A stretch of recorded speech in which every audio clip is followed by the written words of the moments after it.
देखिए, आज हम आपको बायनोमियल थ्योरम क्लास 11 का जो एक चैप्टर है बायनोमियल थ्योरम, जिसे द्विपद प्रमेय बोलते हैं, उस चैप्टर्स के बारे में आपको डिस्कस करेंगे कि वो चैप्टर स्टार्टिंग से होता क्या है, इसमें क्या क्या चीज़ों को पढ़ना है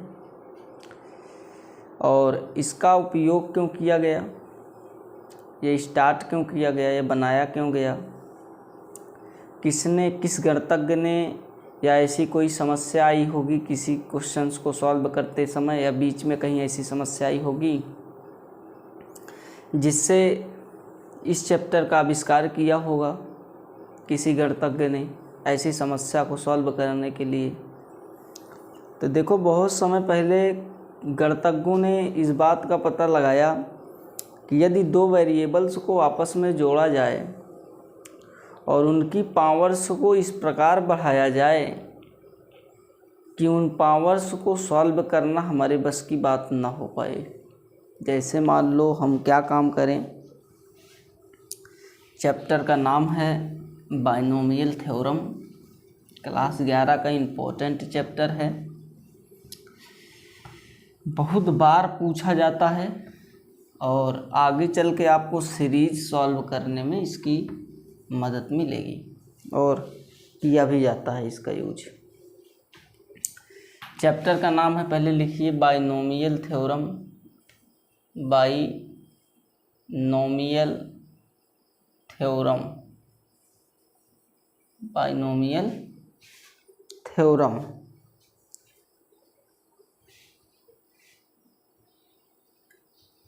बायनोमियल थ्योरम, THEOREM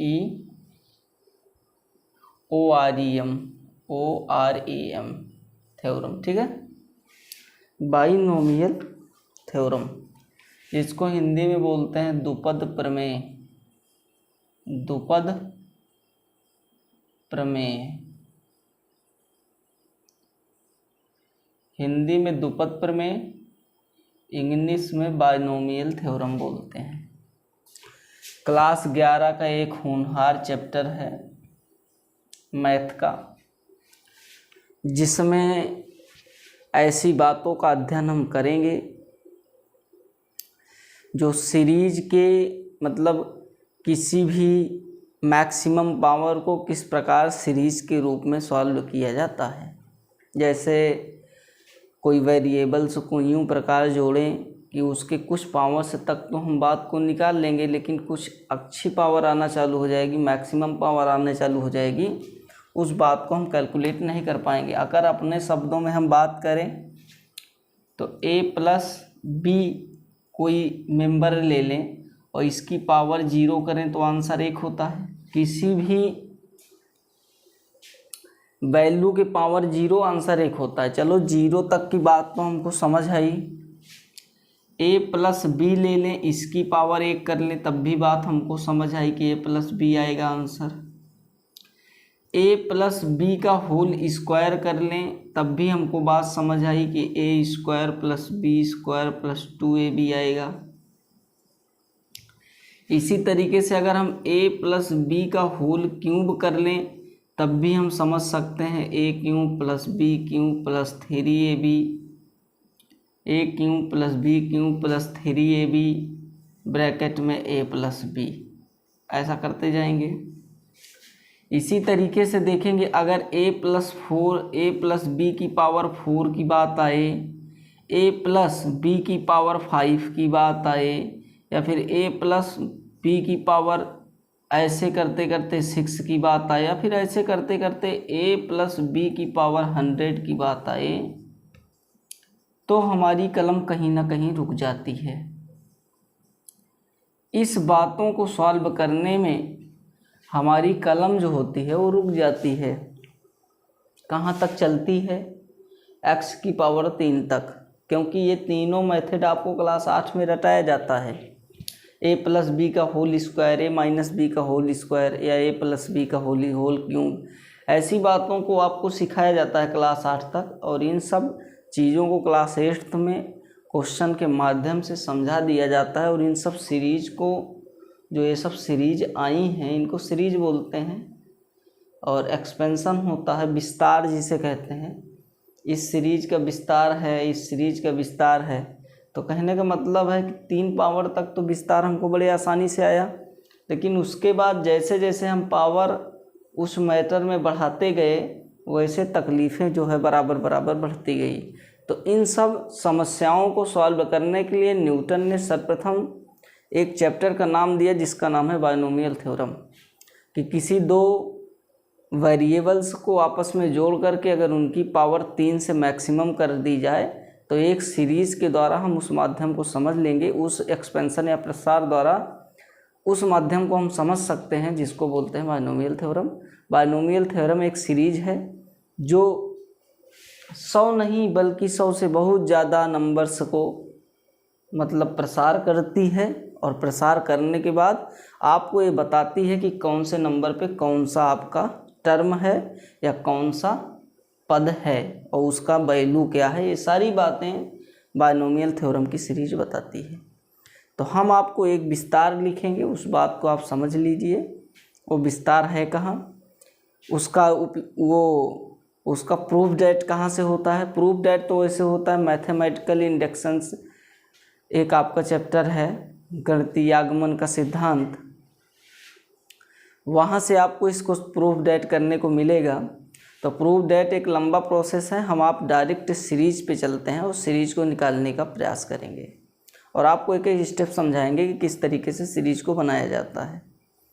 एक बात ये है, न्यूटन ने इस बात को बताया था और इसी बात को पास्कल ने भी बताया था, जिसको पास्कल ट्रायंगल बोलते हैं। पास्कल ने भी इस बात को बता दिया था कि ऐसे ऐसे सीरीज जो है, मतलब ये इसका जो बायनोमियल है इसका एक्सपेंशन जो है वो ऐसे टर्मों द्वारा होता है। इसको पास्कल ने भी अपने नियमों में बताया था।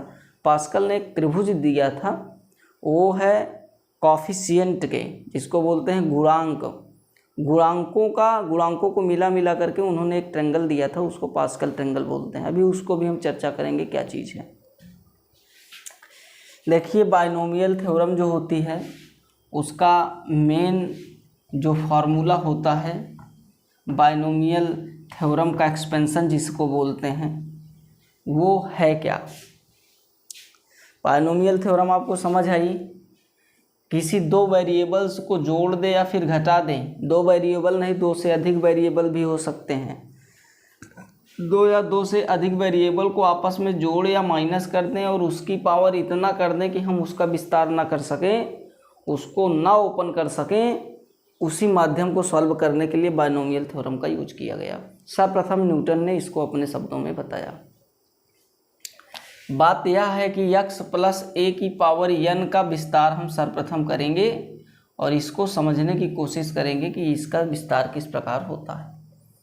सबसे पहले होता है इसके विस्तार में nc0 x की पावर n माइनस 0 a की पावर 0, ये है फर्स्ट टर्म। इसी तरीके से अब आगे जैसे जाएगा बढ़ता जाएगा तो nc0 था nc1 हुआ, x की पावर n माइनस 1 a की पावर 1, ये दूसरा टर्म हुआ। इसी तरीके से तीसरा बढ़ेगा nc2 x की पावर n माइनस 2 a की पावर 2। ऐसा करते हुए बढ़ता हुआ ऐसे चला जाएगा। कहाँ तक जाएगा, जब तक यहाँ n ना आ जाए।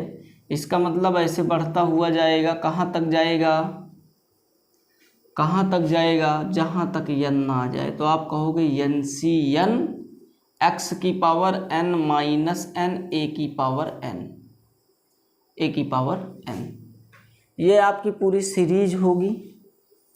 अब आप इसमें गौर से देखिए, पहला स्टेप 0 था, r का मान यहाँ पे 0 है, यहाँ पे 1 है, यहाँ पे 2 है, ऐसे निरंतर बढ़ता हुआ n तक पहुँचा है। ठीक है, इसको बोलते क्या है, पहले ये समझ लीजिए कि C क्या है और P क्या है। C को बोलते हैं कॉम्बिनेशन। कॉम्बिनेशन मतलब होता है क्रमचय। एक आपका चैप्टर है क्लास 11 में क्रमचय और संचय, उसमें सी और पी आपको देखने को मिलेगा। इसको बोलते हैं परमुटेशन, परमुटेशन। इसको बोलते हैं संचय। इसमें भी चय आया है, इसमें भी चय आया है। इसका मतलब चयन करना, चयन करना मतलब सिलेक्शन करना, सेलेक्ट करना, किसी बातों को चुनना। कॉम्बिनेशन का मतलब है क्रम को ध्यान देते हुए चुनना।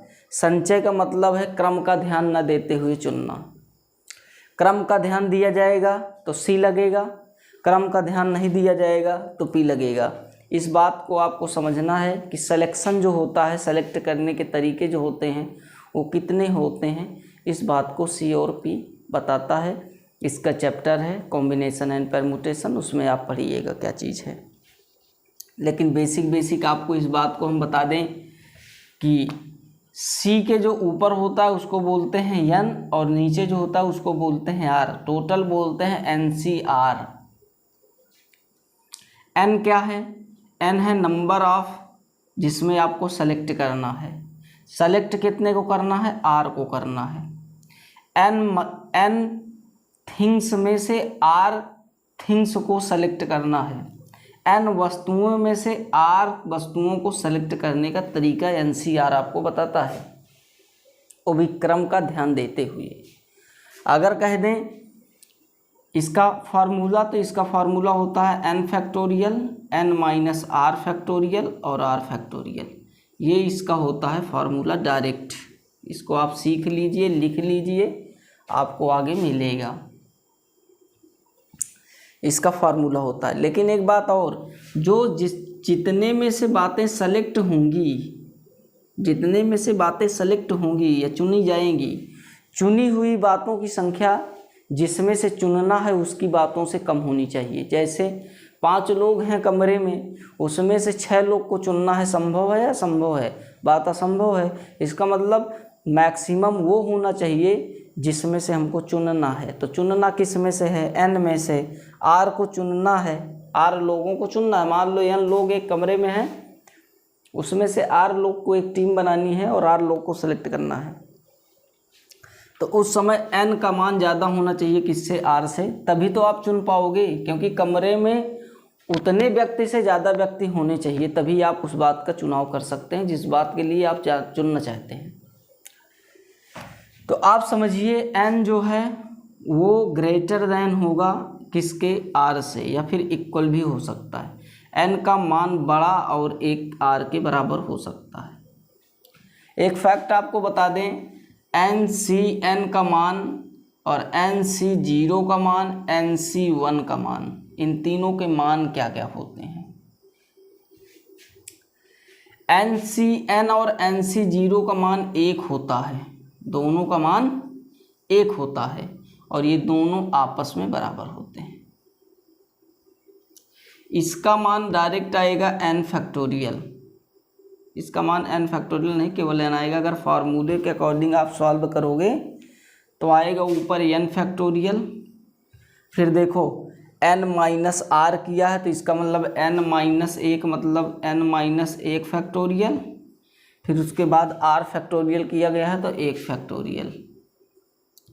जो फैक्टोरियल नहीं जानते वो समझ लें क्या चीज़ है, अभी बताते हैं फैक्टोरियल के भी बारे में। इसमें देखेंगे, इसको एक स्टेप डाउन करेंगे तो एन अगला वाला हो जाएगा N minus 1 factorial divide by N minus 1 factorial into 1 factorial. इससे ये कैंसिल हो जाएगा, केवल आंसर कितना आएगा? एन आएगा। तो इसका मान कितना होता है? एन सी 1 का मान एन होता है। इसी तरीके से अगर हम निकालें एन सी 1 का मान एन, पी सी 1 का मान पी, 2n सी 1 का मान 2n, ऐसा करता हुआ आपके मान रहेंगे। ये फार्मूला इम्पोर्टेंट है, इस बात को समझना है। फैक्टोरियल्स क्या है उसके बारे में भी थोड़ा चर्चा कर लेते हैं। फैक्टोरियल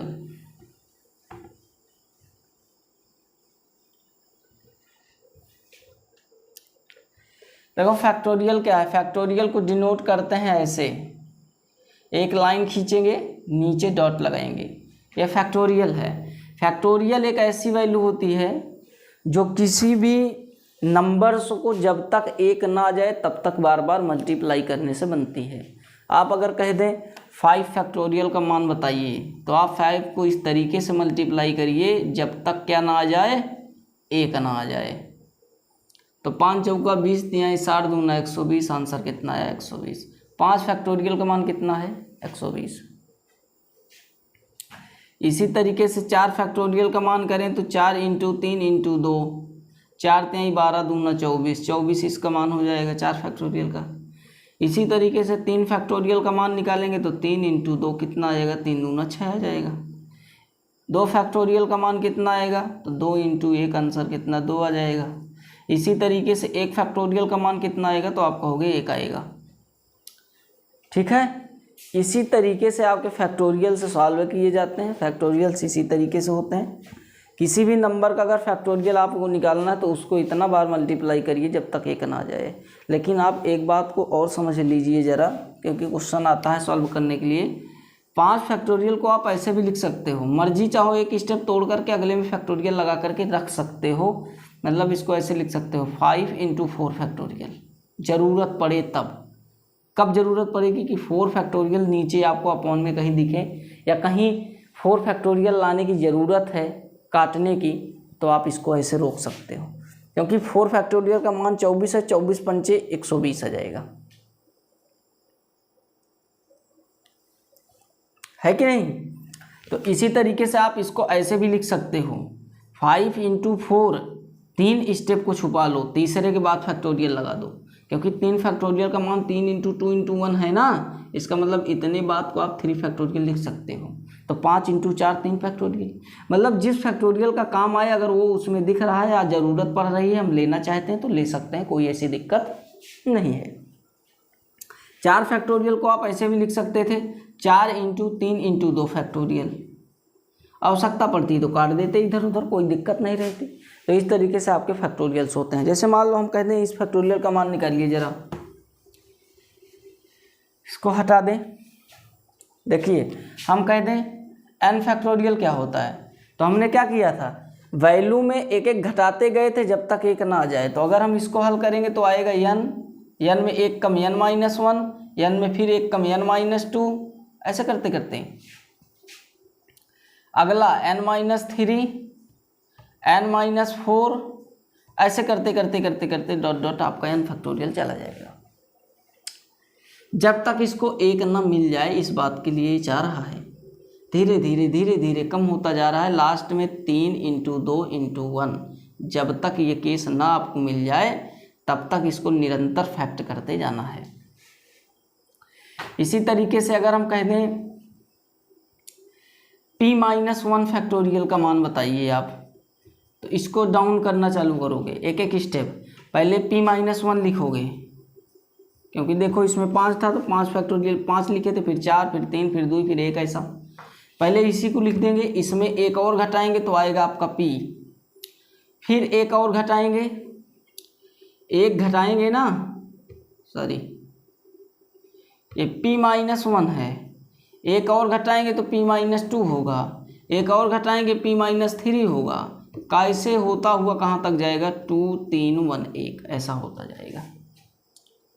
ऐसा फैक्टोरियल्स हैं, ऐसे सॉल्व किए जाते हैं। अगर हम इसी तरीके से बात करें, इसको हटा दें फैक्टोरियल्स में, क्योंकि ये चैप्टर जो है ना, आपको परमुटेशन आना, कॉम्बिनेशन आना चाहिए और ये क्या बोलते हैं फैक्टोरियल आना चाहिए, क्योंकि तभी तो आप इस सवालों को कर सकते हो। क्योंकि फैक्टोरियल्स वगैरह लग के इन सवालों में आपको आंसर से लाने पड़ेंगे, ऐसे कैलकुलेट करना पड़ेगा। अगर हम कहते हैं n-r फैक्टोरियल का मान बताइए, तो n-r को ऐसे करोगे, n-r पहला तोड़ोगे, दूसरा n-r-1, तीसरा n-r-2, इसी तरीके से बढ़ता हुआ कहाँ तक। आप चाहो तो यहाँ पे भी फैक्टोरियल लगा के रोक सकते हो। अभी आप फैक्टोरियल लगा के रोकना हमने आपको बताया था। आप बताइए इसको क्या काम करोगे। अगर हम कह दें n-r+1, इसके फैक्टोरियल्स को सॉल्व करिए। आप कहोगे n-r+1 पहला, दूसरा n माइनस आर, जब एक माइनस करोगे तो एक का काम खत्म हो जाएगा। उसके बाद होगा n माइनस आर माइनस 1, इसके बाद n माइनस आर माइनस 2, ऐसा होता हुआ चला जाएगा। फैक्टोरियल लगा दीजिए। बात हमारी समझ आ रही है ना। एक एक हर एक टर्म में घटाते हुए चले जाएंगे प्रॉपर, जब तक क्या ना मिल जाए, एक ना मिल जाए। ये फंक्शन एक की तलाश में है, इसको इतना बार गुणा कराओ घटा घटा करके, एक एक घटा घटा करके, जब तक एक ना आ जाए। कोई फंक्शन पे फैक्टोरियल लगा है, समझ लीजिए वो फंक्शन एक की तलाश में है।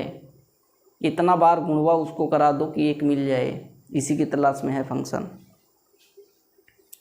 आप इस बातों को अगर आप समझ गए हों तो हम और आगे की तरफ चलें। बाइनोमियल एक्सपेंशन को थोड़ा विस्तार में समझेंगे। इसका मान कितना होता है अभी हमने बताया, एक होता है। इसकी पावर x की पावर n है, इसकी पावर 1 है, तो केवल x की पावर n हुआ। तो x प्लस a की पावर n के विस्तार में पहला टर्म जो आया x की पावर n आया, प्लस nc1 का मान n होता है, तो nc x की पावर n माइनस 1 और a की पावर 1, ये दूसरा टर्म हो गया।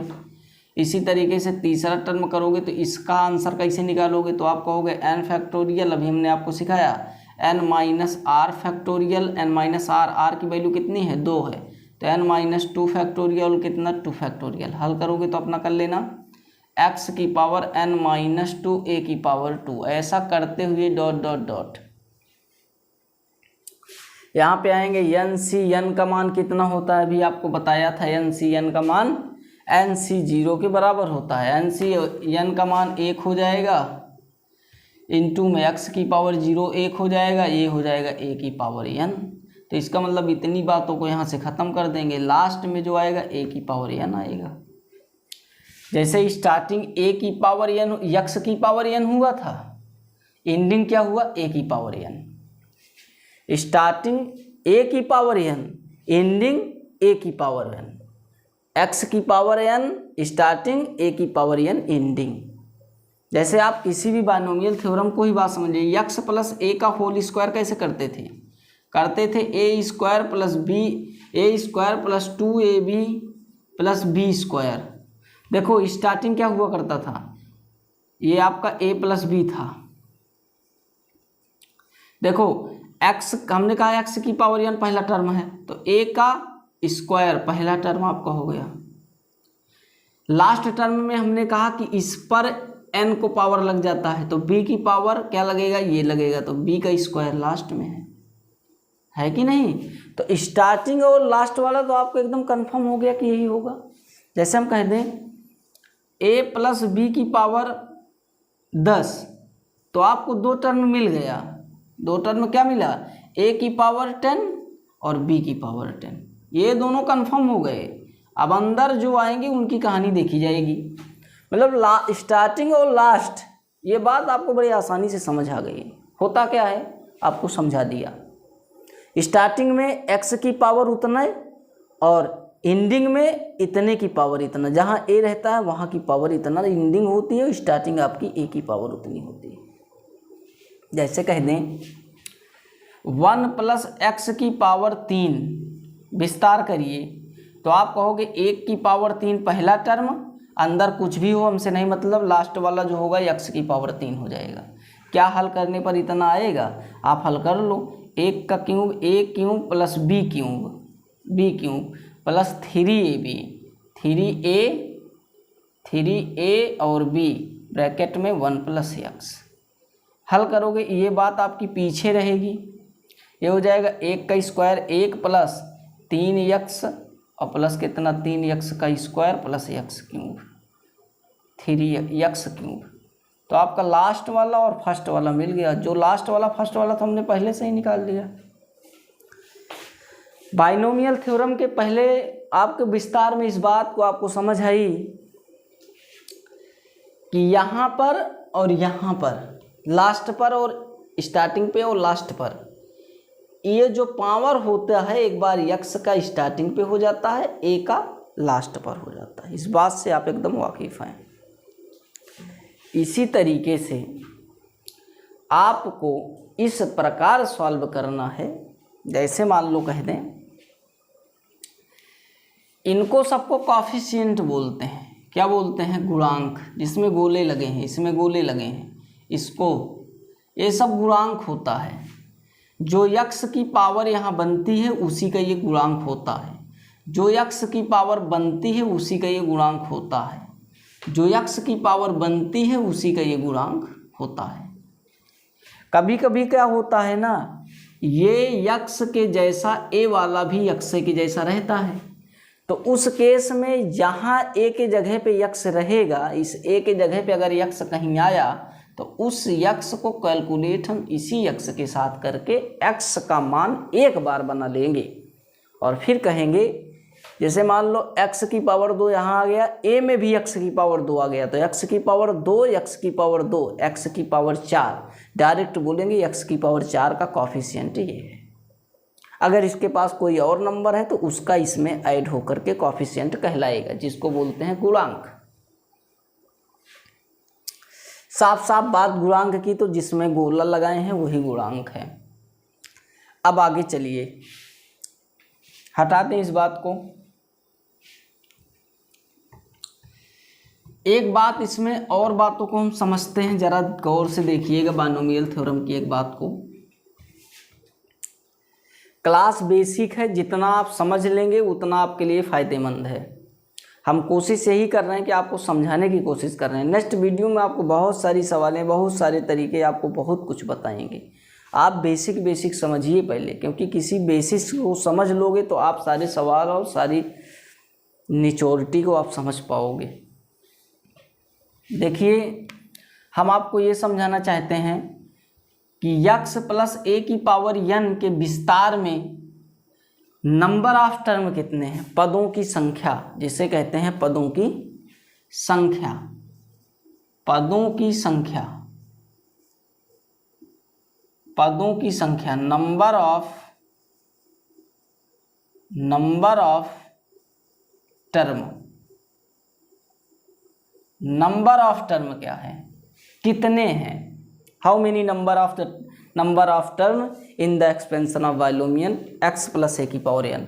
आप इस प्रकार ऐसे कह सकते हैं कि जब ये स्टार्टिंग हुआ था तो यहाँ पे क्या आया था? 0, फिर 1 आया, फिर उसके बाद 2 आया, ऐसे बढ़ता बढ़ता कहाँ तक? n आया। इसका मतलब हम ये कह सकते हैं कि अगर n है, आप देखो इसमें पहला टर्म क्या है? पहला टर्म आया है NC0, दूसरा टर्म क्या आया है? NC1, तीसरा टर्म क्या आया है?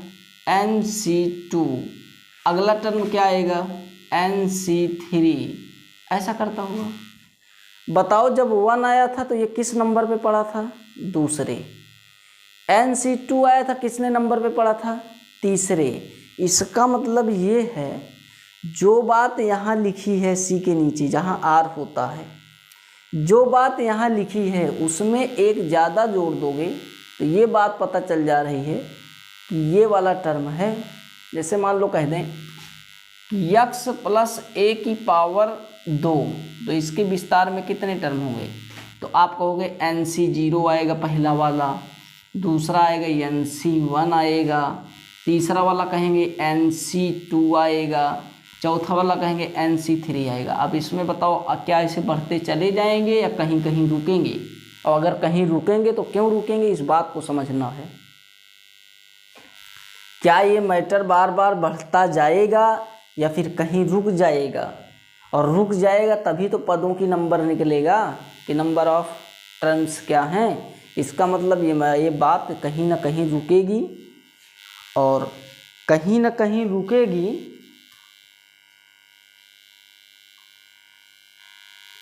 ये बात कहीं ना कहीं रुकेगी, और कहीं ना कहीं रुकेगी तो इस बात को समझने की कोशिश करेंगे।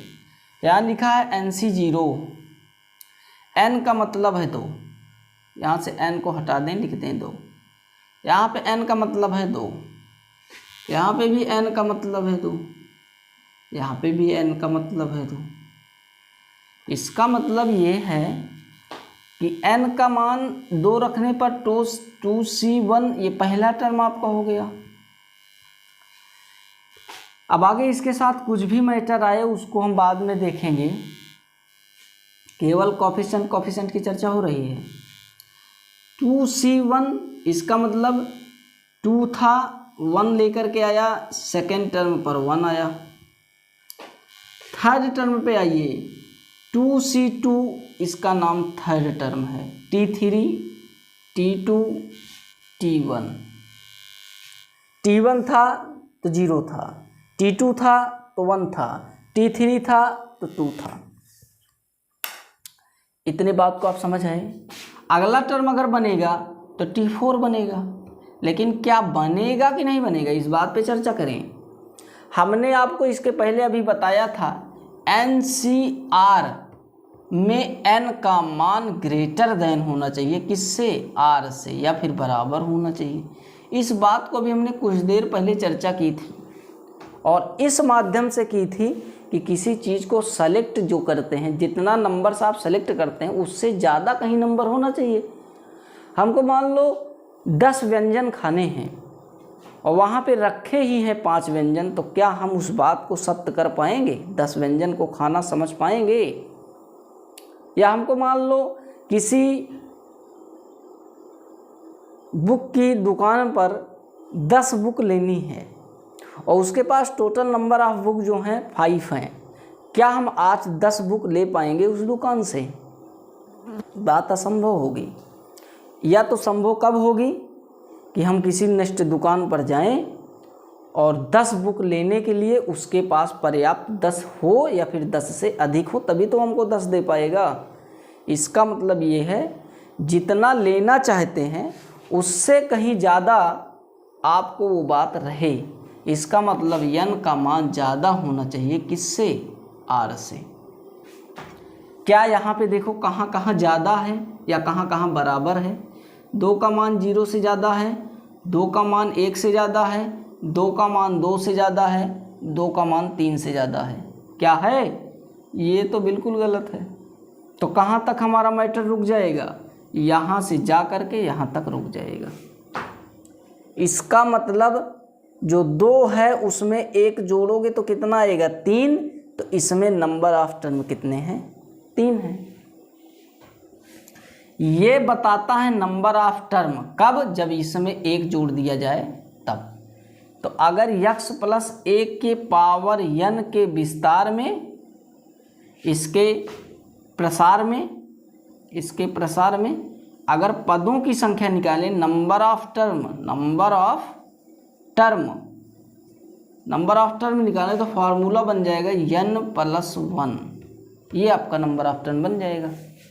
इसका मतलब इसमें इसके प्रसार में कितना पद है, n+1 पद है। मतलब इस पावर से एक ज़्यादा पद होता है टोटल। इसमें देखें तो ये वाला कौन सा पद होगा, ये वाला पद होगा, लिखा है NCN लास्ट में, x की पावर n-n, a की पावर n। इसका मतलब ये कौन सा पद है, ये कौन सा पद है। देखो 0 था तो 1 था, 1 था तो वो 2 था। इसका मतलब एक एक हर में जोड़ेंगे तो नंबर ऑफ टर्म निकल जाएगा। n में 1 जोड़िए जरा तो कौन सा हो जाएगा, ये नंबर ऑफ टर्म हो जाएगा Tn+1। इसका मतलब ये Tn+1वां टर्म है। तो फिर n कौन सा है, n कौन सा है भाई। हम तो कहे थे कि n पे जाके रुक जाना है, लेकिन n पे एक्चुअली ये सीरीज नहीं रुकेगी, या रुकेगी तो आप समझ जाइए वो वहाँ पे क्या रहेगा r के प्लेस पर। जब हमने दूसरा टर्म ढूंढा तो 2 में 1 माइनस किया तो कहाँ आया, 1 पर। अगर हम तीसरे टर्म ढूंढेंगे तो 3 में 1 घटाएंगे, कितना आएगा, r का मान 2। इसका मतलब जो टर्म ढूंढना चाहते हैं उसमें अगर 1 घटा दें तो r का मान आ जाता है। तो अगर n वें टर्म की बात करें कि Tn क्या होगा, तो काम क्या करेंगे, n वें में 1 माइनस कर देंगे तो n-1 हो जाएगा। n-1 कहाँ जाएगा, r के प्लेस पर। r के प्लेस पर n-1 आएगा तो ये आपकी पूरी कहानी जो बदल के हो जाएगी NCN-1। और x की पावर n में ये पूरा घटेगा तो -n और +1, इससे ये कैंसिल हो जाएगा और हो जाएगा a की पावर ये बात n-1। ये आपका नंबर ऑफ टर्म है nवां वाला। हमारी बात समझ आ रही है आपको? इस तरीके से आप नंबर्स ऑफ टर्म निकालेंगे। एक बात और इसमें समझ लें, बाइनोमियल एक्सपेंशन में जो x की पावर है ये बार बार डिक्रीज होगी, डिक्रीज मतलब कम होती जाएगी, और ये पावर a की पावर बार बार बढ़ती हुई जाएगी। x की पावर निरंतर घटती हुई जाएगी और a की पावर निरंतर बढ़ती हुई जाएगी। कहाँ तक जाएगी? जितना x की पावर ये मैक्सिमम थी उतना a की पावर ये जा कर के मैक्सिमम होगी। हमने आपको यही तो बताया था। अभी आपको सीरीज में क्या बताया था? हमने आपको बताया था कि 1 अगर हम कह दें 3x + 2x की पावर या 2 की पावर 10 कर दें तो इसका पहला टर्म और लास्ट टर्म जल्दी से बताओ। तो आप क्या कहे थे? x की पावर इतना लिख देना है, मतलब 3x की पावर 10, और लास्ट में लिख देना है इसी की पावर कितना? 10, 2 की पावर 10। तो पहला ये हो गया, लास्ट ये हो गया, इसके बीच में सारी कहानी आपकी होगी। इसके साथ एक मेंबर और लगेगा, उसको बोलते हैं NC0 और इसको बोलते हैं लास्ट वाले को जा कर के आपका NCN हो जाएगा। इस बात को आपको ध्यान देना है। लेकिन इन दोनों का मान तो एक ही होता है। यहाँ लगेगा NCN, यहाँ लगेगा NC0, तो इसका मान दोनों को तो एक ही होता है, तो इसलिए इसको घबराने की ज़रूरत नहीं है। आप लास्ट और स्टार्टिंग ऐसे लिख सकते हो, कोई दिक्कत नहीं है। लेकिन एक बात और, अब ये 10 ले लिया ना, 3x 10 ले लिया, अब अगले टर्म में 3x की पावर 9 होगा, फिर 3x की पावर कितना होगा? 8 होगा, 3x की पावर कितना होगा? 7 होगा, ऐसे घटता हुआ जाएगा। ये मान अब घटता हुआ जाएगा, मतलब हम कहते हैं x की पावर घटती हुई जाएगी, डिक्रीज होती हुई, और 2 की पावर लगातार बढ़ती जाएगी। यहाँ पे 2 की पावर 0 है, अगले में 2 की पावर 1 होगी, फिर 2 की पावर 2 होगी, फिर 2 की पावर 3 होगी, कहाँ तक होगी? 2 की पावर 10 तक। ऐसे बढ़ती हुई आपकी निरंतर जाएगी। इस सीरीज की कहानी यही है।